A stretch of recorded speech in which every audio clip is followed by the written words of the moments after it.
आप लोग कैसे हैं? ध्यान दीजिए, अभी हम जस्ट आप लोग को बताए थे कि बुद्धि क्या है, व्हाट इज द इंटेलिजेंसी, बुद्धि क्या है, उस पर चर्चा की गई थी। बुद्धि के बारे में अलग अलग मनोवैज्ञानिकों का क्या मत था, बुद्धि को परिभाषित की गई थी जस्ट इसके पहले जो वीडियो बना था। इसके बाद आपके सामने बुद्धि से संबंधित कौन कौन मनोवैज्ञानिक जुड़े हुए हैं उसकी भी चर्चा की गई थी।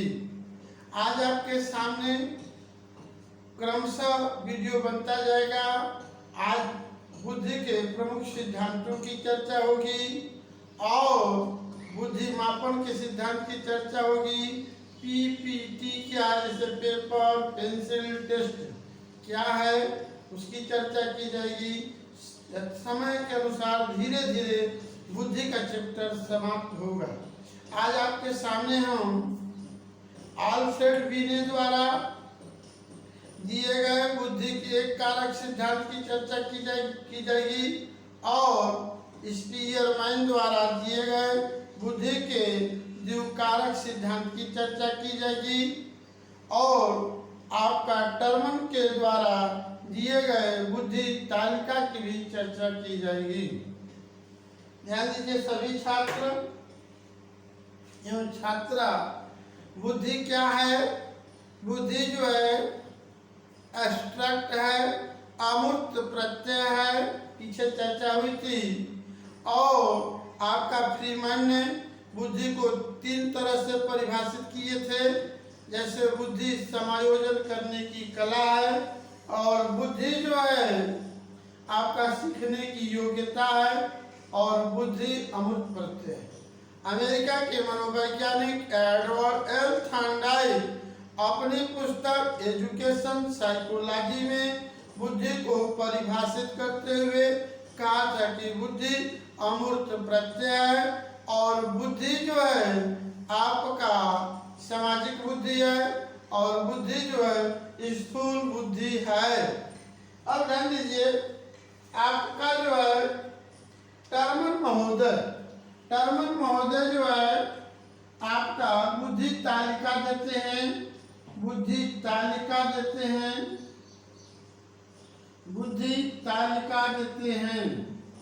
जो बुद्धि तालिका देते हैं उसकी चर्चा जो है 1916 में टर्मन महोदय करते हैं। टर्मन महोदय 1916 में बुद्धि तालिका की बात करते हैं, लेकिन जो बुद्धि उपलब्धि बराबर होता है मानसिक वाई गुणित 100 बटे वास्तविक वाई, इस फार्मूला को देने का श्रेय टर्मन को है। लेकिन टर्मन द्वारा दिए गए बुद्धि तालिका और आपका बुद्धि को जो मापन सिद्धांत है, मापन का जो फार्मूला है, इन दोनों को प्रयास करने का श्रेय किसको है? तो कुहलमैन को है और आपका स्टर्न का है, विलियम स्टर्न का है और कुहलमैन का है, जो 1912 ईस्वी में प्रयास करती हैं।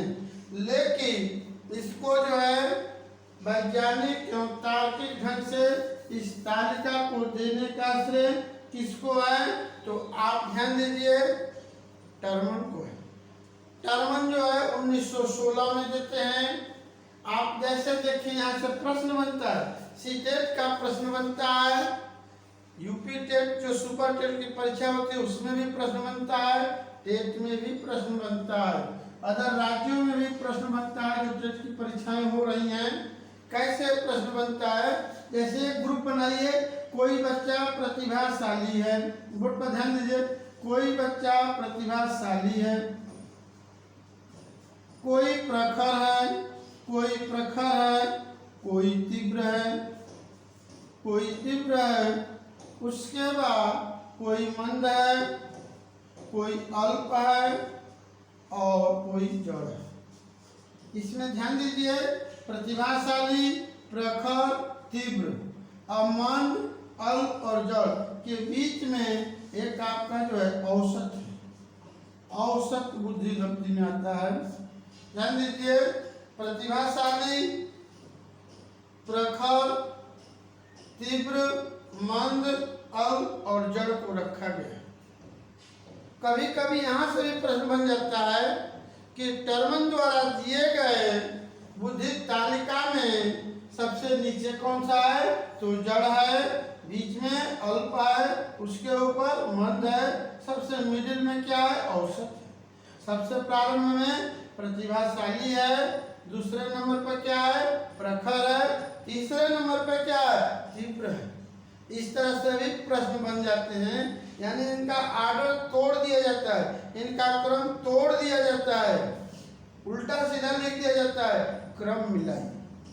अब ध्यान दीजिए, आपका जो है 2% प्रतिभाशाली छात्र हैं, उसके बाद 7% प्रखर हैं और तीव्र जो है 16% हैं, औसत में 50% को रखा गया।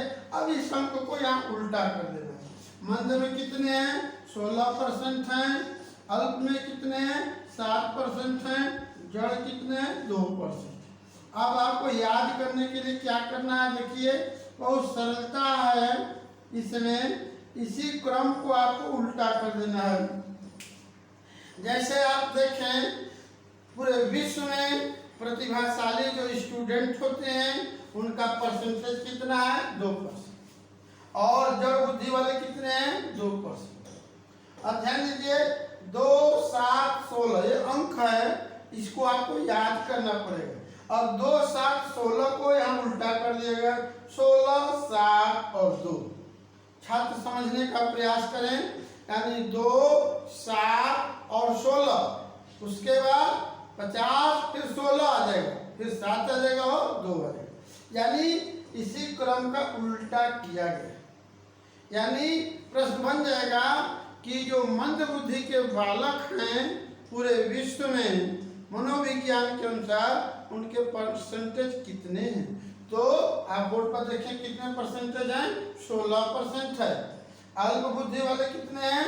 7%। अब इसी तरह से इनकी IQ क्या है उसका भी देखें, अलग यहीं पर बनेगा।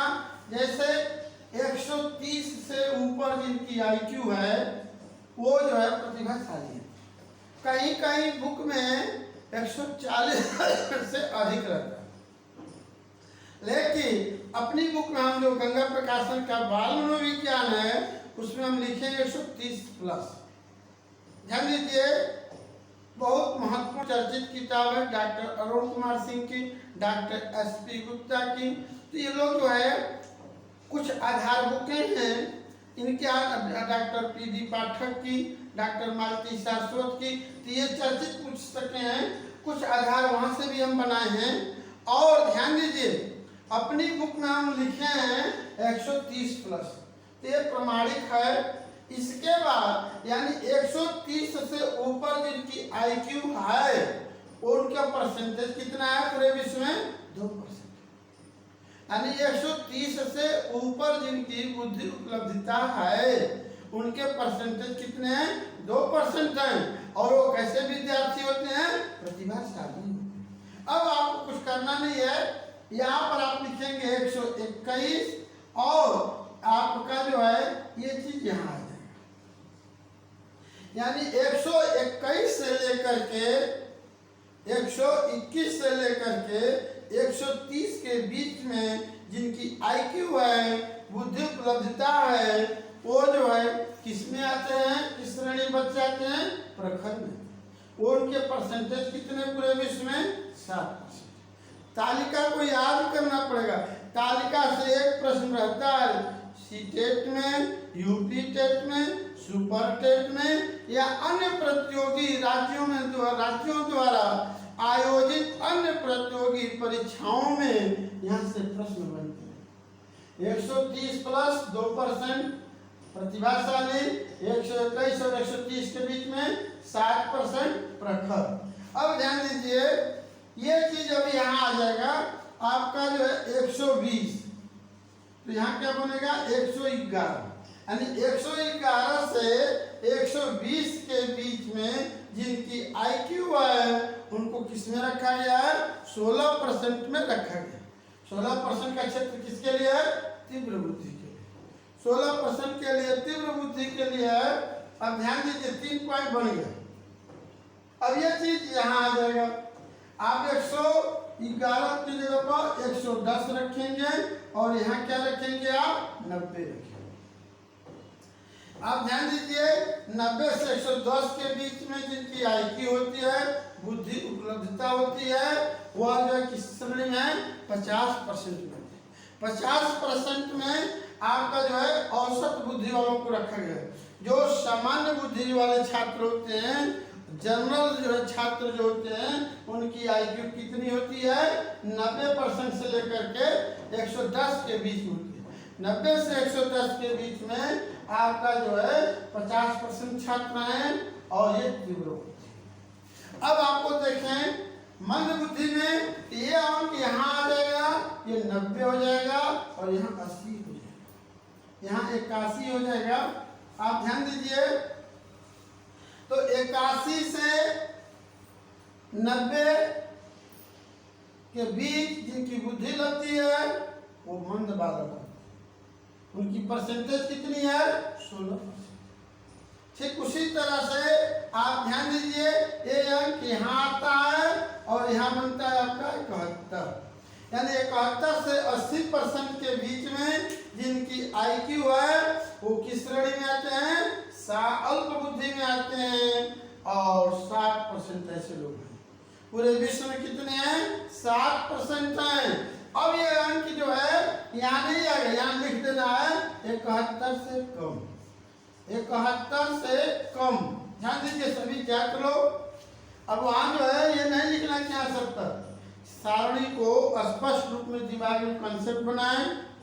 सारणी को अगर हम आप ऐसे कर सकते हैं, वर्ग में रख सकते हैं, याद करने के लिए बुद्धि तालिका 2 ग्रुप बना सकते हैं। हम किताब में ऐसे बनाए हैं, इसको और अच्छा करना तो वैसे कर लीजिए।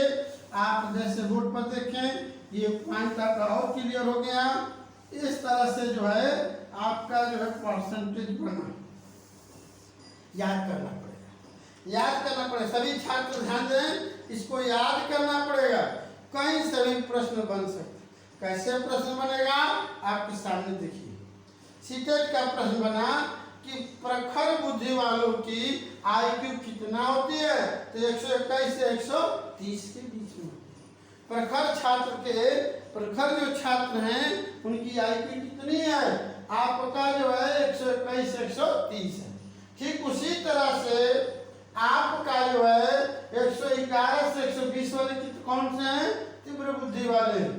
तो कभी इधर से पूछ लेता है कि 81 से 90, ध्यान से सुनिए सभी छात्र लोग, 81 से 90% के बीच में जिनकी IQ है, बुद्धि उपलब्धता है, वह जो है किस श्रेणी के छात्र हैं, तो मंद श्रेणी के छात्र। उनके संख्या पूरे विश्व में कितनी है 16%। तो ध्यान दीजिए, आपको हम किशोरावस्था में चर्चा भी किए थे।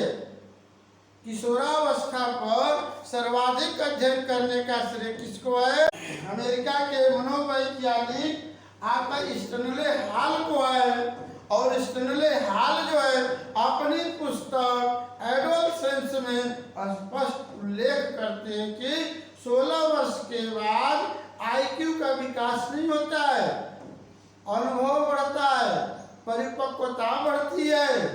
पीछे चर्चा की गई है, ध्यान दीजिएगा, इसको आपको याद करना। कभी कभी इसमें का चार्ज देगा, ये चार्ज देगा, आप सुमेलित करिए, मैचिंग के सवाल बनते हैं। इसीलिए सभी छात्र इसको याद करें। यह तालिका देने का श्रेय किसको है, टर्मन महोदय को है। आप टर्मन महोदय कब इस तालिका को देते हैं, 1916। सभी छात्र ध्यान दीजिए, इस तालिका को देने का श्रेय किसको है, टर्मन महोदय को है 1916 में। अब आप देखें, इसके बाद इस तालिका के बाद आपके सामने अल्फ्रेड बीने जो पहले ऐसे मनोवैज्ञानिक थे जिन्होंने बुद्धि को परिभाषित करने के लिए या बुद्धि पर कार्य करने के लिए फ्रांसीसी सरकार उनसे परामर्श लेती है और फ्रांसीसी सरकार के कहने पर वह 3 वर्ष से लेकर के 15 वर्ष के बच्चों पर बुद्धि उपलब्धि को लेकर के अध्ययन करती है। क्वेश्चन बन गया, बात ही बात में प्रश्न बन गया कि अल्फ्रेड बीने कहाँ के मनोवैज्ञानिक थे? फ्रांस के मनोवैज्ञानिक थे और फ्रांसीसी मनोवैज्ञानिक अल्फ्रेड बीने 3 से 15 वर्ष के बच्चों पर अध्ययन करते हैं। उन्होंने क्या कौन सा सिद्धांत दिया था? बुद्धि का एक कारक सिद्धांत दिया था। सभी छात्र ध्यान दीजिए, उन्होंने कौन सा सिद्धांत दिया था? बुद्धि का एक कारक सिद्धांत दिया था और अल्फ्रेड बीने के अनुसार बुद्धि क्या है? बोधगम्य है। बुद्धि क्या है? बोधगम्य है। अविभाज्य इकाई है, उसका खंडन नहीं हो सकता। अविभाज्य, जिसका विभाजन कोई ना हो। अब ध्यान दीजिए, बुद्धि मापन का सिद्धांत जो है अल्फ्रेड बीने 1905 में देते हैं और उसी बुद्धि मापन के सिद्धांत में थियोडर साइमन उनका सहयोगी बनते हैं और बीने के द्वारा दिए गए एक कारक सिद्धांत का जो है संशोधन करते हैं 1908 में। इसके बाद अंत में जो निष्कर्ष का बनता है कि इन दोनों मनोवैज्ञानिकों के अनुसार निष्कर्ष बनता है कि बुद्धि जो है अविभाज्य इकाई है। यह जो है 3 से 15 वर्ष के मंद बुद्धि के बालक से लेकर के प्रतिभाशाली बालकों के तक अध्ययन करते हैं। अल्फ्रेड बीने, ध्यान दीजिएगा, अल्फ्रेड बीने के द्वारा दिए गए बुद्धि मापन के सिद्धांत का भारत में भी जो है अनुकूलन होता है। कह सकते हैं अनुकरण होता है। अनुकरण कौन करता है? प्रोफेसर राइस महोदय करते हैं। प्रोफेसर राइस महोदय कलकत्ता में 1922 में हिंदुस्तान बीने साइमन बुद्धि परीक्षण की खोज करते। कह सकते हैं कि अल्फ्रेड बीने और साइमन द्वारा दिए गए एक कारक सिद्धांत और बुद्धि के मापन के सिद्धांत, व्यक्तिगत बुद्धि मापन के सिद्धांत का भारतीयकरण करने का श्रेय किसको है? प्रोफेसर राइस महोदय। इसीलिए प्रोफेसर राइस द्वारा कलकत्ता में जो प्रयास किया गया बुद्धि मापन का, उसका नामकरण किया गया हिंदुस्तान बीने साइमन बुद्धि परीक्षण। समय निर्धारित क्या हुआ? 1922। अर्थात भारत में मनोवैज्ञानिक प्रयोगशाला की स्थापना कहाँ हुई? पहली बार कलकत्ता में। छात्र ध्यान दें, इसके बाद आपका सबसे महत्वपूर्ण आधारशिला बुद्धि मापन के सिद्धांतों का आधारशिला, आधार स्तंभ, नींव, बेस देने का श्रेय किसको है? 1904 में स्पीयरमैन। 1904 में स्पीयरमैन।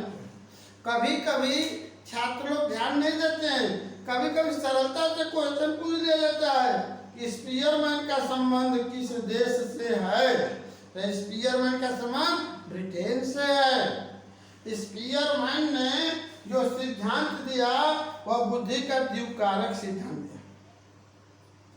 सभी छात्र ध्यान से सुने, स्पीयरमैन ने जो बुद्धि में सिद्धांत दिया वो द्विकारक सिद्धांत दिया, उसको त्रिकारक सिद्धांत भी कहते हैं। स्पीयरमैन का जो द्विकारक सिद्धांत है और अल्फ्रेड बीने का एक कारक सिद्धांत है, इसी को मिला करके आगे चल करके आप जो है थॉर्नडाइक अलग सिद्धांत खंडन करते हैं। क्या खंडन करते हैं?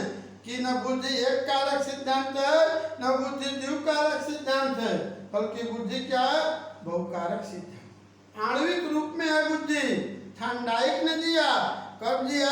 1926 में दिया, अपनी पुस्तक एजुकेशन साइकोलॉजी में। अब ध्यान दीजिए, बुद्धि का द्विकारक सिद्धांत क्या है? सभी छात्र ध्यान दें। आप बोर्ड पर जैसे देखें, ये आपका जो है अर्धवृत्त है। हम अपने बुक में दूसरे तरह से चित्र बना दिए हैं, इस तरह से चित्र बनाए हैं। आप ध्यान दीजिए, ये आपका जो है दो वृत्त के अंदर ये वृत्त दिया जा रहा है। इसका मतलब अभी आपको स्पष्ट होगा द्विकारक सिद्धांत क्या है। तो दो कारणों के आधार पर बुद्धि की संरचना होती है। जो बुद्धि का निर्माण है दो कारकों से, उसके लिए वे दो फैक्टर बताते हैं, एक जी फैक्टर बताते हैं और एक एस फैक्टर बताते हैं। सभी छात्र बोर्ड पर देखें, आप ध्यान दीजिए। स्पीयरमैन 1904 में बुद्धि निर्माण के लिए दो कारकों को महत्वपूर्ण मानते हैं, इसलिए इसका नाम क्या पड़ा, द्विकारक सिद्धांत। पहला कारक क्या है, पहला कारक है आपका जनरल फैक्टर है और दूसरा क्या है, एस फैक्टर है। जनरल फैक्टर आपका जो है जन्मजात कारक है, एस फैक्टर स्पेसिफिक फैक्टर है, वातावरण के द्वारा आयोजित है। जैसे छात्र ध्यान दीजिए, स्पीयरमैन जो बुद्धि का द्विकारक सिद्धांत देते हैं, थोड़ा सा दिमाग पर बल देखें। मनोविज्ञान में अपनी बुक में दूसरे चैप्टर में लिखें वंशानुगत और वातावरण। जो वंशानुगत होता है और जो वातावरण है, तो जो वातावरण है और वंशानुगत है। कुछ मनोवैज्ञानिक वंशानुगतता को महत्व देते हैं और कुछ मनोवैज्ञानिक वातावरण को महत्व देते हैं। लेकिन मनोवैज्ञानिक प्रक्रिया के लिए, मानसिक विकास के लिए, मेंटल डेवलपमेंट के लिए दोनों का होना आवश्यक है। आपको याद होना चाहिए कि जो वंशानुगत सिद्धांत है उसको देने का श्रेय किसको है, ग्रेगर जॉन मेंडल को है। ग्रेगर जॉन मेंडल का संबंध कहाँ से है, ऑस्ट्रिया से। ऑस्ट्रिया की राजधानी वियना है और वहीं ऑस्ट्रिया में एक ब्रुन नगर है, उसी ब्रुन नगर से संबंधित है ग्रेगर जॉन मेंडल। और 1865 में आपका जो वंशानुगत सिद्धांत देते हैं, जो 1866 में प्रकाशित होता है। मटर के पौधे पर अध्ययन कर 34 वर्ष बाद जो है ह्यूगो ड्यूरिज ने उसको जो है डेवलपमेंट किया। लेकिन वंशानुगत सिद्धांत को देने का श्रेय आपका ग्रेगर जॉन मेंडल को है। अब यहाँ उसकी चर्चा क्यों हो रही है, तो जो वंशानुगत सिद्धांत है वही आपका जनरल फैक्टर है। सभी छात्र ध्यान दीजिए, वही जनरल फैक्टर है, वही जनरल फैक्टर है। इसका मतलब जनरल फैक्टर क्या है, एक जन्मजात प्रत्यय है, जन्मजात प्रत्यय है, जन्मजात प्रत्यय। इसी को आप सहज प्रत्यय भी कह सकते हैं, इसी को आप सहज प्रत्यय कह सकते हैं, इसी को आप प्रातिभिज्ञान कह सकते हैं, इसी को क्या कह सकते हैं, प्रातिभिज्ञान कह सकते हैं। अब ध्यान दीजिए, ये बीच में जो है जनरल फैक्टर है, जीएफ है, और ये S1 है, ये S2 है, ये S3 है और ये S4 है। एक और बना देते हैं S इंफिनिटी। बोर्ड पर ध्यान दीजिए सभी छात्र, बोर्ड पर सभी छात्र ध्यान दीजिए। जो वंशानुगत सिद्धांत है उसी को जन्मजात प्रत्यय भी कहते हैं, सहज प्रत्यय भी कहते हैं और प्रातिविज्ञान भी कहते हैं। जो जन्मजात माता पिता के द्वारा जो गुण प्राप्त होते हैं, जो बुद्धि उपलब्धि प्राप्त होती है, वो जन्मजात होता है। ये बात आपको, इस बात को याद रखना है।